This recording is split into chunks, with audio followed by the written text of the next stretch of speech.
এ ছোট ভাই এদিকে আয়, তোরে আজকে আমার ঘরকে দেবো। এক সংসার তুই বহুত দিন খাইছো, আর এক সংসার হবে না, এখন সংসার ভাগাভাগি হয়ে যাবে।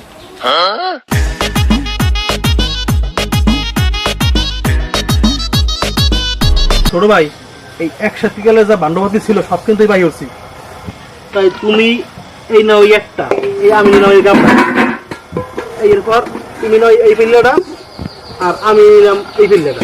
এরপর এই যে তরকারি একসাথে তরকারি কিনে আনছিলাম, এই আলু তুমি নিলে এই দুইটা, আমি নিলাম এই দুইটা। পাই আছে এই কাপড়াটা, এই রিফিউজ মাল, যার জায়গা লাগে সেই গেলে ইউজ কর। তাই ঘর আমি এইখান নিলাম, তোমার ওইখান দিলাম। আমার ঘর ছোট রাবেশ গিয়ে গেল না। তোমার ছোট ভাই বউ ঠকি ছুরাই, তুমি বেসালা, তা তোমার ঘর তো ছোট হানি হয়ে যায়। তুমি বড় ঘর দেখিয়ে পারবা, বড় ঘরটা আমি তোমার বউ দিদি থাকলাম এই জায়গায়। বড় ভাই বাঘ কিন্তু হয় নাই, এখন কিন্তু বাঘ রয়ে গেছে। কেন বাঘ পায় নাই কেন? একসাথে গেলে সব বান্ধবাদের বাঘ করে দিলাম, তা বাঘ আবার হয়েছে কোন জায়গা? একসাথে থাকতে যে বিয়েটা হরছো তুমি, হেডার বাঘ দেবা না মানে বউডার। ছোট ভাই তুমি ক উঠাও কি, এটা কোনো কথা?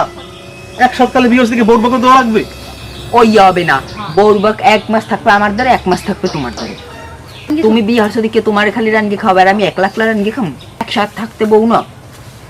তা ঠিক আছে ভাই, এখন বেনে ঠান্ডা তো লাগবে না, এক সপ্তাহ দিতে করে ভাই একটা দেখিয়া বিয়ে হারাই দিব, এরপর